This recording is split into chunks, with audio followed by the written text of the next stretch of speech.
Hello viewers, so now I am ready with answer key for your ICSE class 10 physics paper which you have given today. Now I am going to start with question number 2 section A. So question number 2 part 1 is in question 2 part 1 is A part. A part is in the following atoms which one is radioactive? Radioisotope. So give one use of this isotope. So out of these C14 is the isotope. And next tail question is give one use of this isotope, and we all know that this is used in carbon dating. Carbon dating का आप इसका एक use दे सकते हैं. Next is B part class of lever. तो आपको bottle opener दिया हुआ है and bottle opener belongs to class 2 क्योंकि इसमें आपको दिखाया हुआ है लोड इन बिटवीन है, तो लोड इन बिटवीन मीन्स कि क्लास 2 हो जाएगा. Next is fill in the blanks. Second part में when a part is when a stone tied to a string is rotated in a horizontal plane, the tension in the string provides centripetal force. So next is centripetal force. Centripetal force is necessary for circular motion. And then B part is work done by this force at any instant is. हमने पढ़ा हुआ है circular motion में किसी भी point पे अगर displacement 0 हो जाएगी तो यहाँ पर आपके पास आंसर क्या आएगा 0, क्योंकि टेंशन जो थ्रेड में है और उसकी डायरेक्शन हम टेंजेंट से निकालते हैं, तो टेंजेंट 90 डिग्री एंगल बनाएगी. दोनों ही केसेस में हमारा at any instant work done 0 हो जाएगा. In B part answer is 0. In third part you have a numerical from principle of moments. A non-uniform beam of weight 120 Newton. So beam का original weight जो है वो 120 Newton है, and we all know that weight जो होता है वो इनका center में होता है. तो center में center of gravity इन्होंने show की हुई है. यहाँ पर आपके पास 120 न्यूटन का वेट हैंग हो रहा है. Next is pivoted at one end. Pivoted at one end means यहाँ पर हमारे पास फल्क्रम है जिस एंड पे इन्होंने पाइवोट किया है. Calculate the value of F to keep the beam in equilibrium. तो we all know that beam नीचे की तरफ आएगी, प्रेस होगी, और उसको हमें ऊपर करने के लिए इस तरफ हमने एफ लगाना और इसकी वैल्यू हमने बतानी है. तो इसका सिंपल डायग्राम जो बन जाएगा, this side is 0.20 meter because fulcrum यहाँ पर है तो हमें ये पूरा डिस्टेंस भी 0.80 मीटर ही लेना पड़ेगा. तो अगर इसका हम लेंगे तो इस तरफ से हमारे पास किस तरफ जाएगा, ये ऐसे जाएगा, और इसका 120 वाले का लेंगे तो ये हमारे पास क्लॉकवाइज हो जाएगा. तो क्लॉकवाइज और एंटी क्लॉकवाइज को इक्वल करते हुए जिसकी वैल्यू क्या हो जाएगी, इस तरफ की पूरा हमारे पास 0.80 है और उधर लोड हमने एफ को एफ से रिप्रेजेंट किया है. Now this length is F into D 120 into 0.20. It means what is the value of F. ये डिनोमिनेटर में 0.80 आ जाएगा, डेसिमल कैंसिल हो जाएगा, 2 4 एंड 4 3, इट मीन्स 30. तो 30 और जो यहाँ पर इसकी लोड की वैल्यू दी हुई है तो 30 न्यूटन हमारे पास यहाँ आंसर आ जाएगा. Next in fourth part Meera choose to use a block and tackle system of 9 pulleys. तो 9 पुलिस उसने यूज किया है, और 9 पुलिस का मतलब है कि ब्लॉक एंड टैकल सिस्टम में कुछ मूवेबल होंगी और कुछ ऊपर फिक्स्ड ब्लॉक में भी होंगी. The question related with this is instead of a single movable pulley what is the advantage of using A block and tackle over a single movable pulley. तो क्या हो जाता है, इट चेंजेस द डायरेक्शन. हमारा main advantage, हमें single movable pulley में आपको पता है कि डायरेक्शन ऊपर की तरफ यानी इनकन्वीनियंट डायरेक्शन आ जाएगा. तो it changes the direction in the convenient way. तो चेंजेस द डायरेक्शन, और इसके अलावा हमारे को इसमें वीआर भी इंक्रीज मिलेगा, क्योंकि अगर हम block and tackle system use कर रहे हैं तो नंबर ऑफ पुलिस इंक्रीज हुई हैं, तो वीआर भी इंक्रीज हो रहा है, ये भी हम लिख सकते हैं.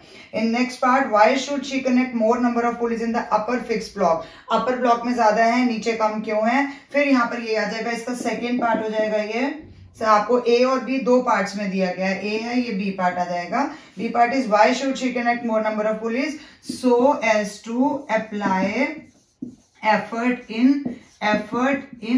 downward direction. Effort in downward direction में देने के लिए हमने ऊपर नंबर ऑफ पुलिस ज्यादा लेनी होती हैं. In next part, fifth part, Sumit does 600 joule of work in 10 minutes and Amit does 300 joule of work in this much time. तो हमें क्या करना है इसमें, रेशियो ऑफ पावर्स. तो डायरेक्टली हम पावर ले सकते हैं, P1 अपॉन P2 हमने दोनों सुमित और नीचे किसकी हो जाएगी, अमित की. तो हम लिख भी सकते हैं यहाँ पर ये हमने सुमित की पावर ली है और नीचे हमारे पास ये अमित की है. तो power is equal to W1 upon T1 and नीचे W2/T2। नाउ वर्क डन है कितना? In the case of Sumit it is 600 joule and divided by time given is 10 minutes. दोनों का यूनिट 10 ही है, तो हमें यहाँ यूनिट कन्वर्जन करने की जरूरत नहीं है, क्योंकि रेशो में आपको पता है कि कैंसिल हो जाएगा और सेम यूनिट होना जरूरी है, तो सेम यूनिट ही है। अब इसको हम कर लेंगे, तो 600/10 है, क्रॉस मल्टीप्लाई करेंगे 20/300 है, 302, then this 4, तो 4:1 is the ratio of their power delivered by them. Now in sixth case 6 point 5 bulbs are connected in series in a room। 5 bulb हैं, 1 2 3 4 और 5, पांचों की मैंने फिलामेंट रेजिस्टेंस दिखाई है, पूरा बल्ब नहीं शो किया। 1 बल्ब इज फ्यूज, इसमें से एक बल्ब फ्यूज हो गया है। It is removed and remaining 4 bulb are connected in series. तो इसको हमने जस्ट रिमूव ही कर दिया, तो इट मींस ये पार्ट है ही नहीं है, तो टोटल फिलामेंट्स की रेजिस्टेंस जो है वो क्या हो जाएगी इस केस में? डिक्रीज हो जाएगी। तो फर्स्ट पार्ट ए में रेजिस्टेंस जो है it is decreasing, and in B part intensity, क्योंकि सीरीज में आपको पता है कि वही चीज आगे जा रही है, तो इंटेंसिटी अगर हमारे पास अप्लायंसेस कम हो जाएंगे तो इंटेंसिटी इंक्रीज हो जाएगी, तो intensity increases and resistance decreases. In next seventh part, now seventh part is कि Rohan conducted experiment on echo and different medium हमने यहाँ पर लिए हैं। तो एको की कंडीशंस वैसे तो आपको पता है, बट यहाँ पर टाइम का भी मेंशन नहीं दिया गया है। एको के लिए टाइम के लिए आपके पास कुछ दिया नहीं है। फिर हम इसको कैसे कर सकते हैं? हमें 2 अलग अलग मीडियम दिए गए हैं। One is distance of x metre is required for the echo to be heard in oxygen. Oxygen में हमारे पास जो डिस्टेंस है वो x आ रहा है, और नेक्स्ट इज बेंजीन। बेंजीन में जो डिस्टेंस आ रहा है this is given as y। तो हमें दोनों में एको को कंपेयर करना है, तो दोनों का हम क्या ले लेंगे? x और y का, क्योंकि कंपैरिजन हमने x और y का करना है, तो x/y इज इक्वल टू, इस तरफ हमारे पास क्या आ जाएगा 340, हमें 340 मीटर पर सेकेंड इसकी स्पीड दी हुई है, तो v is equal to distance is equal to vt/2। Distance is equal to vt/2। तो t तो गिवन नहीं है, बट कंपैरिजन में t वैसे भी कैंसिल हो जाएगा, तो हम 340 स्पीड लेंगे। t1 हम इसकी ले सकते हैं, लेकिन क्योंकि t गिवन नहीं है तो we are assuming it remain same. और नीचे आपको सेकंड वेलोसिटी जो है स्पीड दी गई है 200, तो 200 t2/2 आ जाएगा।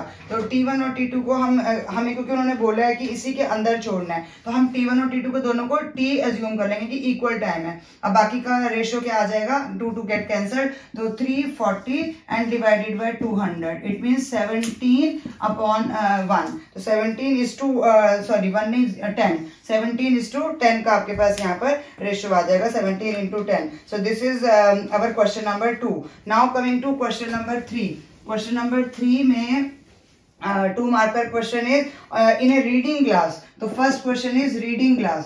Reading glass, what is the position of object with respect to convex lens use. तो कन्वेक्स लेंस आपको पता है रीडिंग ग्लास की तरह कब काम करता है? जब हम ऑब्जेक्ट को, जो हमारा लास्ट मैग्नीफाइंग वाला केस है, when object is placed in between F and O, तो हमें वर्चुअल और मैग्नीफाइड इमेज मिलती है। तो जहां मैग्नीफाइड इमेज मिलेगी, यानी कि हमने कॉन्वेक्स लेंस का लास्ट वाला केस करना है, जिसमें ऑब्जेक्ट और हमें यहाँ पर वर्चुअल मैग्नीफाइड इमेज मिल रही है। तो ये वो वाला केस का सिर्फ आपको बताना है कि कहाँ रखना था। तो with respect F and O में आएगा, यानी मैग्नीफाइड इमेज मिलेगी कॉन्वेक्स लेंस में। In B part, why can't we use the concave lens for the same purpose? Because concave lens हमेशा कौन सी इमेज फॉर्म करता है? डिमिनिश्ड इमेज फॉर्म करता है। तो हमें रीडिंग लेंस के लिए क्या चाहिए? मैग्नीफाइड इमेज चाहिए, डिमिनिश्ड नहीं चाहिए, तो we can not use concave lens in this case.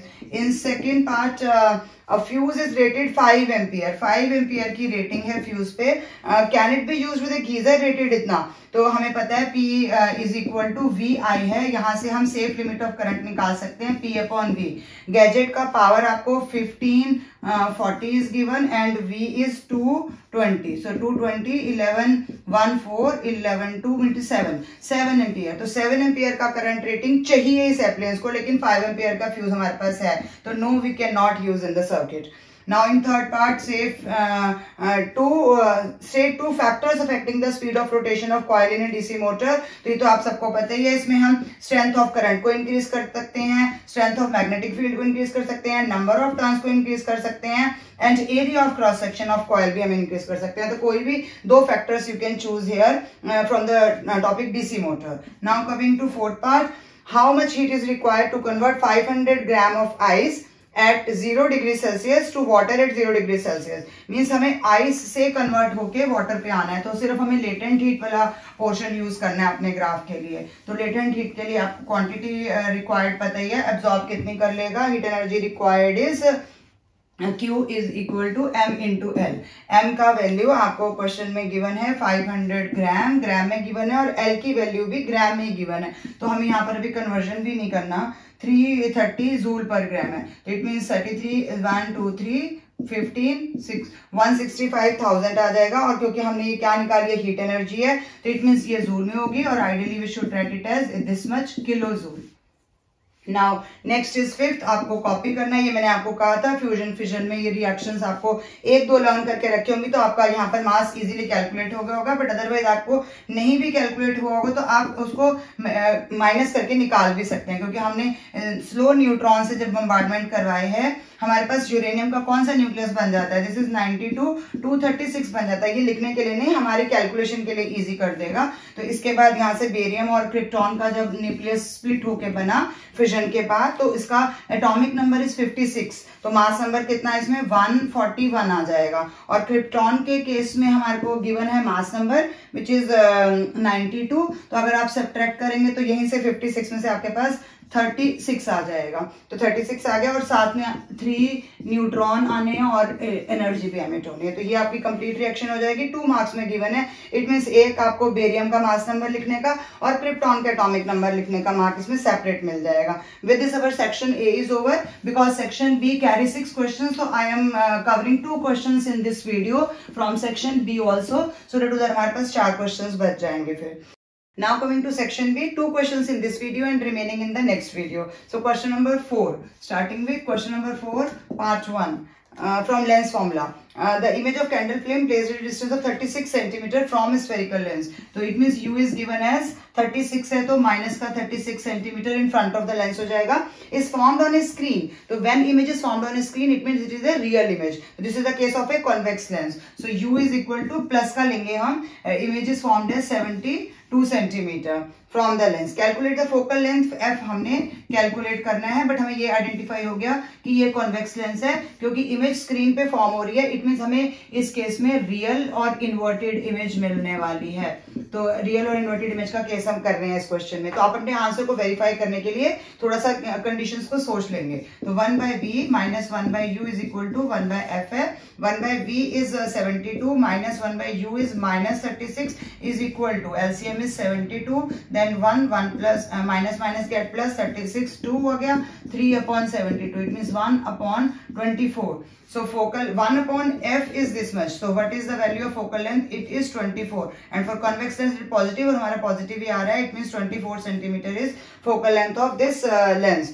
Now in the second part they have already focal length and length of power also. So power is equal to 1/f, but f should be in metre होना चाहिए। तो यहाँ पर 24 हमारे पास centimetre है, तो metre में convert करने के लिए हम ऊपर 100 लगा लेंगे, तो मीन्स 100/24। तो 100/24 मीन्स 4.166 डायोप्टर, और we can write it as 4.17 dioptre is the power of this lens, convex lens, positive.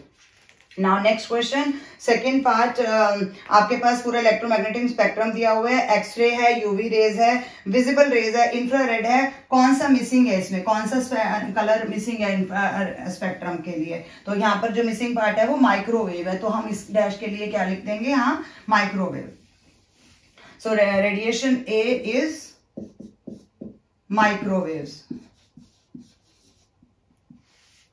Next is name the radiation use to detect fracture in bone. तो बी पार्ट, ए पार्ट में micro, B part आपको पता ही है सबको, x raise fracture detect करने के लिए होती हैं। Name one property common to both A and R. तो ए और रेडियो वेव्स, और इनका यहाँ कोई भी इलेक्ट्रोमैग्नेटिक स्पेक्ट्रम की जितनी भी वेव्स हैं उनकी कॉमन प्रॉपर्टी क्या है, they do not require any material medium, do not require material medium.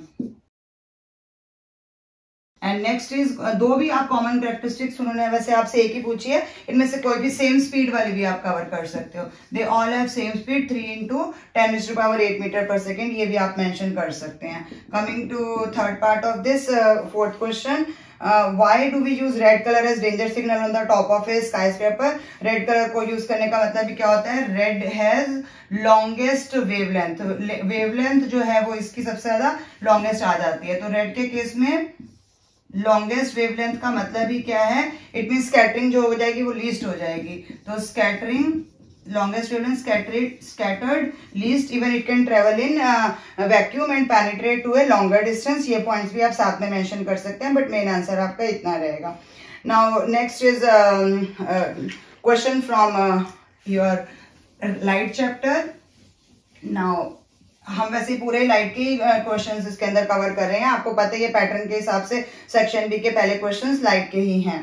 तो next is values are given in this, calculate the critical angle. अब इसमें हमारे पास इस तरह से जा रहे हैं, रे आपके पास 90 डिग्री का एंगल है, तो राइट एंगल प्रिज्म है जिसमें लाइट रे जा रही है क्योंकि अनडेविएटेड जा रही है, और यहाँ पर 90 डिग्री का एंगल है तो अनडेविएटेड है, बट यहाँ पर ब्लू रे आपको दी गई है, ब्लू रे का अंदर एंटर होना दिखाया गया। इट मीन इंसिडेंट जो रे होके आ रही है वो ब्लू रे है, लेकिन उसके लिए स्पेशल क्या चीज दी गई है कि वो यहीं से सरफेस पे आ रही है, सरफेस पे आ रही है। इट मीन्स यहाँ ये जो एंगल बनाएगी वो क्रिटिकल एंगल होगा। तो ये रे हमारी सरफेस से जा रही है, बट एंगल हमें ये पूरा का पूरा 133 दिया है, जिसमें क्रिटिकल एंगल को डायरेक्टली नहीं दिया क्योंकि आपको इन्होंने नॉर्मल के साथ ड्रॉ करके ही नहीं दिया। तो अगर आप डायरेक्टली लिख रहे हो कि यही क्रिटिकल एंगल है तो आपका आंसर गलत हो जाएगा। बट आपको पता है कि यहाँ पर 90 डिग्री का एंगल बनने वाला है नॉर्मल के साथ, तो जो बचा हुआ है वो हो जाएगा। तो एंगल ऑफ इंसिडेंस यहाँ पर हम कितना लेंगे? I is equal to 133 total है, उसमें से हम 90 डिग्री को सब्ट्रैक्ट कर देंगे। इट मीन्स 43 हमारे यहाँ पर एंगल ऑफ इंसिडेंस आ जाएगा।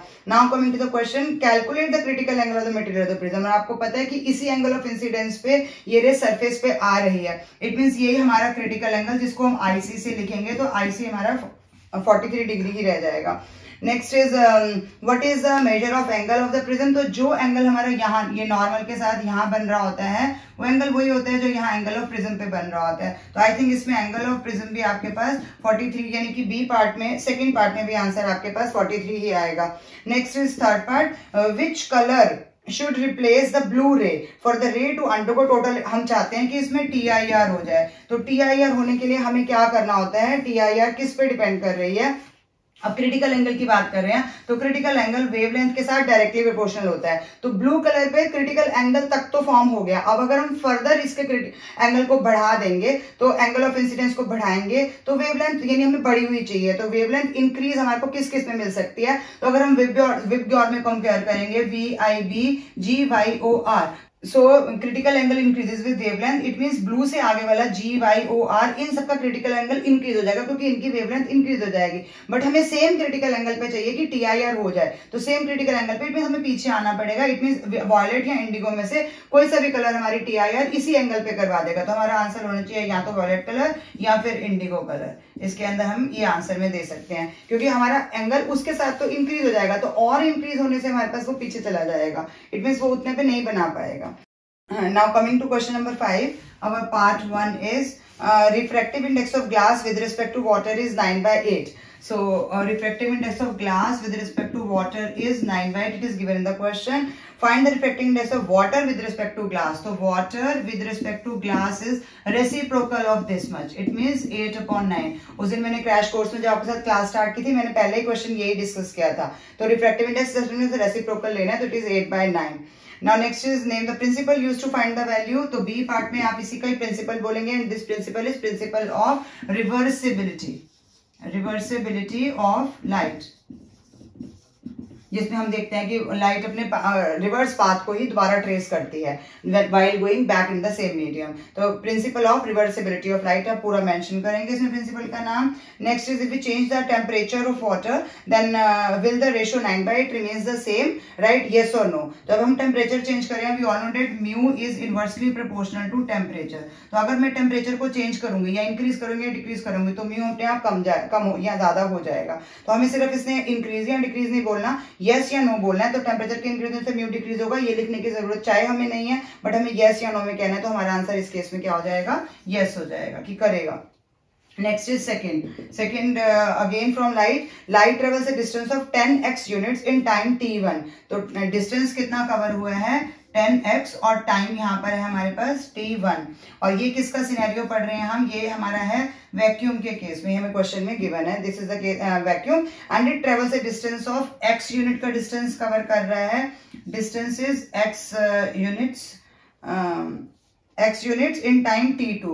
तो टाइम हमारे पास यहाँ पर आ रहा है t2, तो x आ जाएगा और t2 आ जाएगा। और ये हमारा दूसरा मीडियम है denser medium, name is not mentioned but denser medium is given. Using this information answer the question, light covers A distance of 20x units in time t1 in diamond. तो light का कितना इतने ही time में, time t1 में light cover से distance क्या मोर हो सकता है, आपको पता है कि ये हमारा सेकंड वाला मीडियम बनेगा। डायमंड सबसे डेंसेस्ट मीडियम हम लेते हैं, तो डेंसेस्ट मीडियम में स्पीड हमारी और ज्यादा स्लो हो जाएगी। ये तो इन्होंने डिस्टेंस ज्यादा कवर कर दिया, मीन स्पीड इंक्रीज हो गई, तो इट मीन्स ये स्टेटमेंट हमारी ट्रू नहीं है, ये स्टेटमेंट फॉल्स है। तो ए आंसर में आपने ट्रू और फॉल्स में ही देना है, तो this means it is false statement.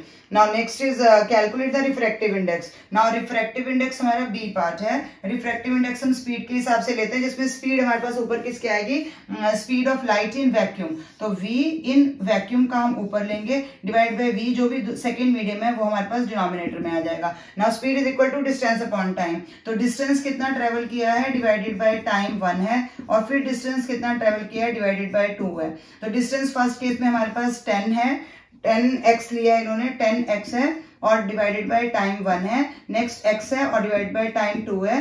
तो 10x divide by t1, t2 divided by x, x cancel, so 10 t2 upon t1 is the ratio is the answer for your refractive index in terms of t1 t2। उन्होंने specially mention किया कि आप t1 और t2 में ही इसको answer को छोड़ सकते हैं। Now coming to last part, part number 3 from the same question number 5, part number 3। I think मैंने पिछले क्वेश्चन में 5 लिख दिया था, वो पूरा प्रीवियस क्वेश्चन 4th ही था।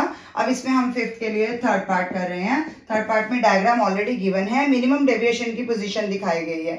वैसे तो मिनिमम डेविएशन की पोजीशन में अगर इक्विलेटरल प्रिज्म है तो एंगल 48 डिग्री का होना चाहिए था, बट यहाँ पर 45 है। आई डोंट नो व्हाई, पर यहाँ रीजन हमें पास फिजिक्स में कोई होता ही नहीं है। यहाँ ये हमें एंगल 45 का दिया है। अगर इक्विलेटरल प्रिज्म है 60 डिग्री के बन रहे हैं एंगल, तो मिनिमम डेविएशन में यहाँ 48 का होना चाहिए था, बट नहीं दिया गया है। तो इक्विलेटरल प्रिज्म में ये मेंशन है, तो इट मींस अब होना क्या है, कॉपी द अंदर जाएगा तो बेस के लगभग पैरेलल हो जाएगा, बाहर आएगा तो बेंड टुवर्ड्स द बेस। तो जो हम प्रिज्म में रे डायग्राम ड्रॉ करते आए हैं वैसा ही है, एंगल को उन्होंने पूछा ही नहीं है। Copy the diagram, complete the path of ray, तो जस्ट आपने इसको कंप्लीट कर देना है। Now next is state 2 factors on which angle of deviation depend. You know that अगर हम इसको पीछे ले जाएंगे आगे ले जाएंगे तो this is angle of deviation.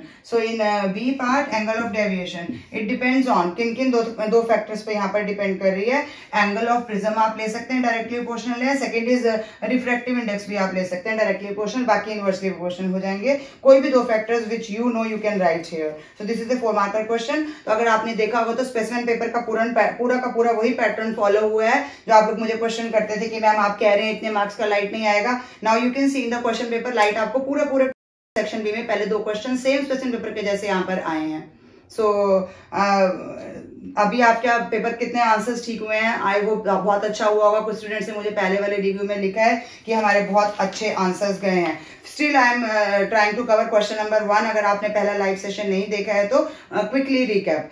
Part number 1, when a bell fixed on a cycle rings and the energy conversion that takes place is B part is correct, kinetic energy to sound energy. In second part, a door lock is opened by turning the lever of length 0.2 meter length given है और metre में ही है, तो Newton metre हमारा unit दिया हुआ है। Force moment of force is 1 newton metre. तो डायरेक्टली आप moment is equal to F into D कर देंगे। मोमेंट का आंसर F इंटू डी है, हमने F कैलकुलेट करना है तो मोमेंट अपॉन डी आ जाएगा। And moment is given as 1 newton metre and distance is given as 0.2।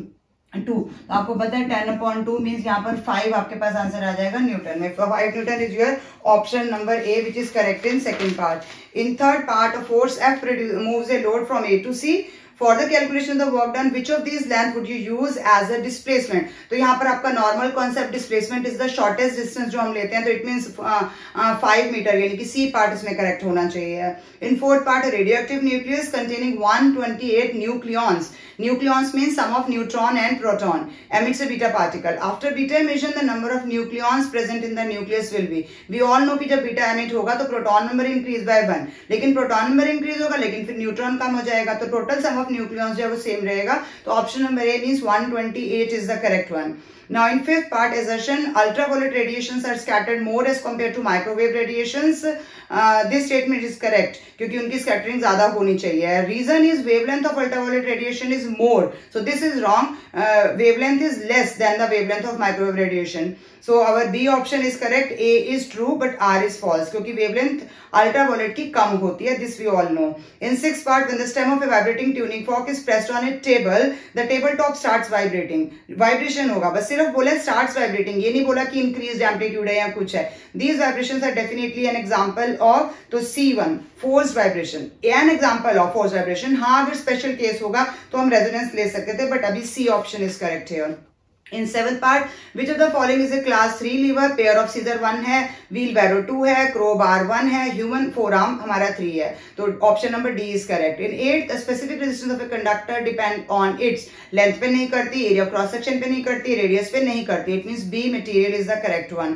In 9th part, identify the option that displays the correct wiring with correct color code. तो यहाँ पर आपके पास brown wire आ जाएगी, mains तक जो जा रही है वो switch उसी में लगा हुआ है, और blue wire जो neutral है वापस जाने का करंट का पाथ है वो आपका लेफ्ट राइट हैंड साइड में दिया हुआ है, तो A option is absolutely correct. B में आपका येलो वायर उधर अर्थ वाला दिया हुआ है जो कि वापस जाने के लिए नहीं होता है, तो सर्किट कंप्लीट नहीं होगा. नेक्स्ट पार्ट में आपके पास न्यूट्रल में स्विच लगा है जो कि डिसेप्टिव होगा, और डी पार्ट में आपके पास येलो वायर में स्विच लगा है वो भी गलत होगा, तो ओनली ए ऑप्शन का डायग्राम जो है वो करेक्ट है. In 10th part, the potential difference between terminals of a cell in a closed electric circuit, क्योंकि क्लोज्ड वर्ड मेंशन है तो ईएमएफ नहीं है, अगर ओपन सर्किट होता तो ईएमएफ होता. यहाँ पर हमारे पास terminal voltage, A option is correct. In 11th part, during melting of ice at 0 degree Celsius, हमें पता है मेल्टिंग ऑफ आइस हो रही है तो एनर्जी इज रिलीज, ये ऑप्शन इनकरेक्ट होगा. B option, energy is absorb and temperature remain constant, B is correct. In 12th part, linear magnification produced by a concave lens is, we all know that diminished image will be formed, and for diminished image always linear magnification is less than 1. Option number A is correct. In 13th part, a radioactive element is placed in an evacuated chamber, then the rate of radioactive decay will be. हालांकि वो harmful radiations emit करता रहेगा, अगर air होती तो वहां पर कुछ रेडिएशंस को एब्जॉर्ब कर सकती थी, तो इस केस में अगर हम आइडियली देखेंगे तो इंक्रीज होगा, डैमेज ज्यादा होगा, बट क्योंकि हमें यहाँ पर ज्यादा मेंशन ही नहीं है और रेडियोएक्टिव डिके की बात हो रही है, हम तक पहुंचने की बात नहीं हो रही है, तो radioactive decay will remain unchanged. Option number C is correct according to me. In 14th part, the graph given below shows heat energy supplied, heat energy y-axis पे against change in temperature x-axis पे, when no energy is lost to the surrounding. The slope of this graph will give. तो क्या देगा? Heat capacity, क्योंकि मास का कोई mention ही नहीं है. अगर मास का मेंशन होता तो हम स्पेसिफिक हीट कैपेसिटी भी ले सकते थे, but according to me option number D, heat capacity is correct in this case. Last part is very controversial. A block of glass is pushed into the path of light, then the converging point X will be. कोई कह रहा है move away है, कोई move toward है, but according to me यहाँ पर convergence increase हो जाएगी, क्योंकि लेटरल डिस्प्लेसमेंट में क्या होता है, लेटरल डिस्प्लेसमेंट हुई जब प्रिज्म से हम देखते हैं ग्लास स्लैब से रे बाहर निकली, रे बाहर निकलने के बाद वहां पर फिर दोबारा अंदर गई और फिर दोबारा बाहर जा रही है, तो इसका answer move away from the slope और मूव टुवर्ड द स्लोप, दोनों के लिए कंफ्यूजन अभी भी चल रहा है. देखते हैं क्या इसका फाइनल आंसर निकल पाता है. बट अकॉर्डिंग टू मी, मैंने आपको पहले तो be move toward the slab ही बोला था, क्योंकि लेटरल डिस्प्लेसमेंट इंक्रीज होनी चाहिए, हमने बीच में रखा है तो, बट इंक्रीज होने से move away from the slab, अब मुझे ये ऑप्शन भी करेक्ट रख रही है, तो ऑप्शन नंबर ए भी इसमें करेक्ट आ सकता है. तो so with this our section A and 2 questions from section B are over. For further questions I will meet you again. Thank you for watching till the end.